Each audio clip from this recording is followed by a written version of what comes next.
Good morning, good afternoon, or good evening. Today is December 23rd, 2025. And so we are close to the Christmas season, the holiday season, and whosoever is celebrating it.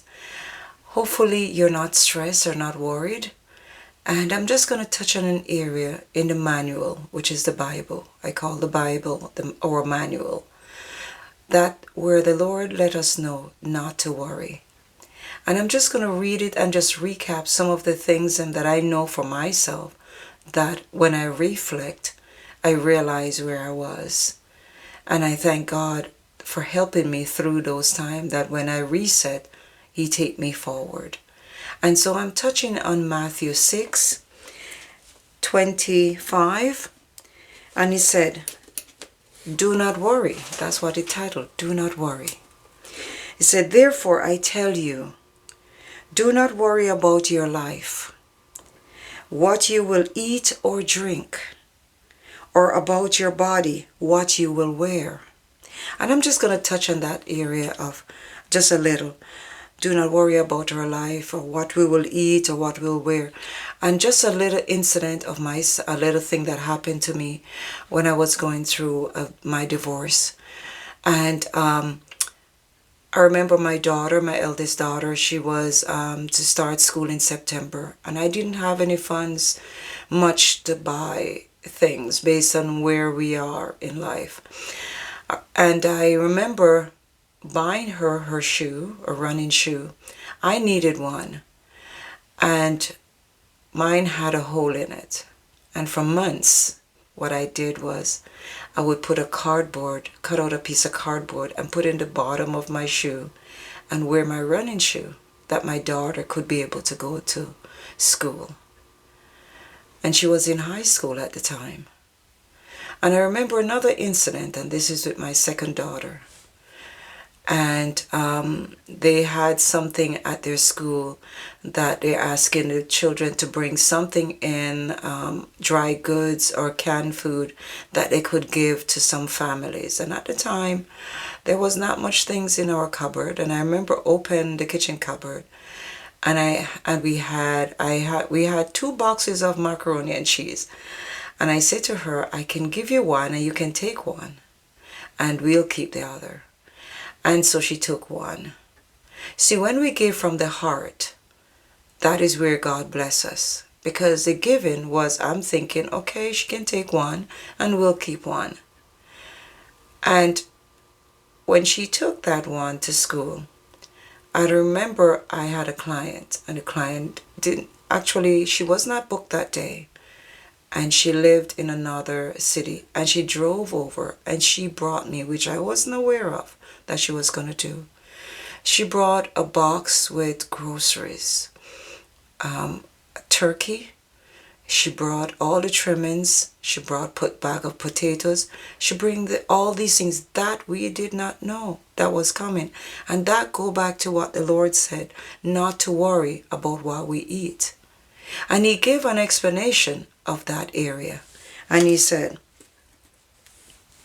look at the birds, He said, of the air. They do not sow. That means that they don't farm. They don't go out there and work to be able to buy food. And He said, and He does not reap, or they don't have a storehouse. They don't have a cupboard to put anything in.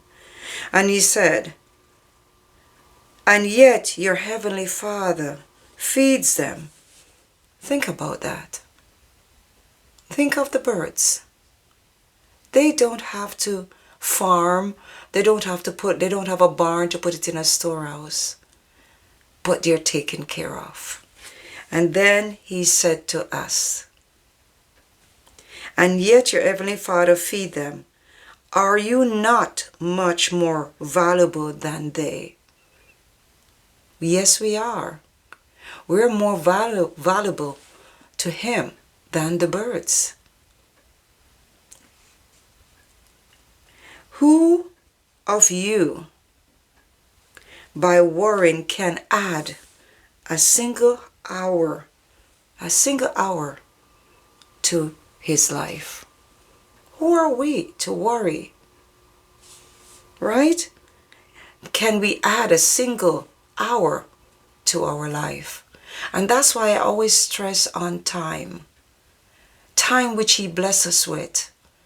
Time that gives us abundance, that we can get anything that we want. Once we have health and strength, as what He said, health is our new wealth. That is your health, right? He talk about your life. At the beginning, He talk about, do not worry about your life. That's health. Once you have health, you have life. And once you have time, you don't have to worry. He blesses us with that time. And I'm just going to touch on this and recap this a little bit quickly. In my second book, I think, yes, I spoke about my daughter, my last daughter. That's with my second marriage. And I spoke about her. When I was pregnant with her and I was 5 months, I just went for my regular checkup. And when I went for my checkup, I stopped at the Tim Hortons. Anyone in Canada know Tim Hortons? I stopped at Tim Hortons and I got a chili combo because I had enough time. And I went to my appointment and I sat in the waiting room and ate it and enjoyed it. Then they called my name. The nurse came in and she checked. And then she said to me, "You're dilating. We have to take you downstairs, put you on a bed, turn you upside down, and we have to take care of you in emergency." She took me down and literally they did turn me upside down because it's gravity. And they gave me an injection and they said, "This is not for you, it's for the baby's lungs." Because what? I was 5 months. Well, that injection did hurt. I felt that. And then they took me by ambulance to the hospital, to the next hospital. And the doctors came in. And when they came, they told myself and my husband all that could happen and only what they could offer. And what they could offer is complete bed rest. That's all. They took me to the ward and I stayed in the ward. I could not leave. So this is when we're making plans, because I had a lot of clients book and everything. Plans change. Life just changed. It stopped in an instant. I was at that time was worrying about all the bills that we have to pay and all the debt that we had. And life changed and it stopped instantly. I was placed in the hospital, and this is how life can change. And you have to reset now. This is the moment of reset, because now life just stopped. You have no control of this movement. And I was in the hospital and they gave me a book. And in that book, it tells you each week that the baby is developing. I never read that book. I only read it every time the Lord bless me with 1 week. Only He can give us time. And so I was in the hospital, and each week that He blessed me with 1 week, I would read and it would say what is developed. That was Him giving me time, because all the doctors could do was said, we can give you complete bed rest. That's it. There was no injection. There was no medicine. That's only now between God and myself. The Lord lead me to read Job. I wanted to read James. I opened the Bible and I started reading Job. Well, I end up understanding why. But to take it through, I was there, and the Lord blessed us with 4 weeks, 1 month. He gave us each hour. He blessed me with each minute, each second, each hour of that day, and blessed me with 4 weeks. That give us an extra month that our baby girl, Chrysaline, was developed at 6 weeks. When she was born, she was only 2 pounds. Of course, after a baby is born, within a week they lost some weight. So she was 1 pound and something. When she cried, there was no sound. She was in an incubator.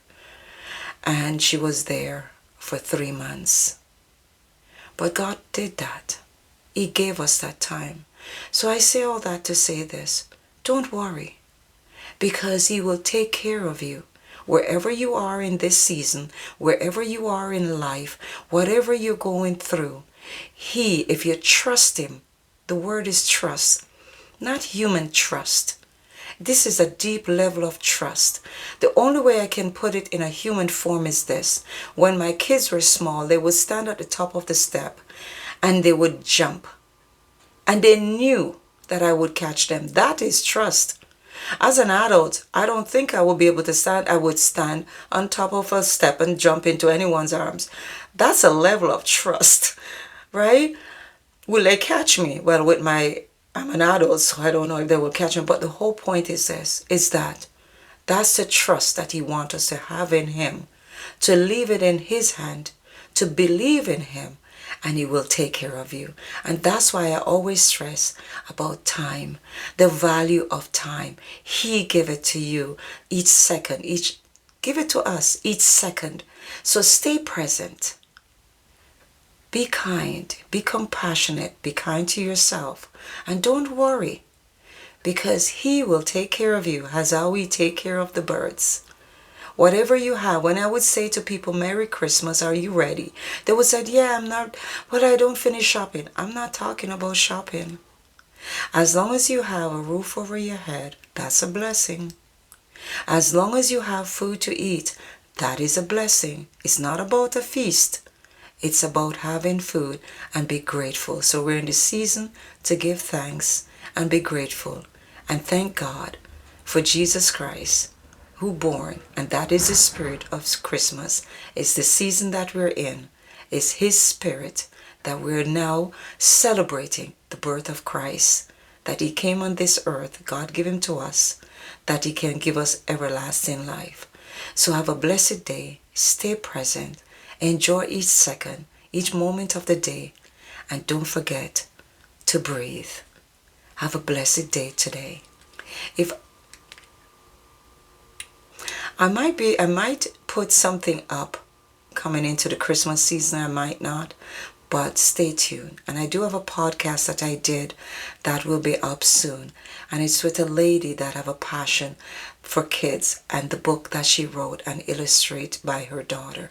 So you will look forward to that coming forward. So anyway, again, have a blessed day, stay present, and breathe.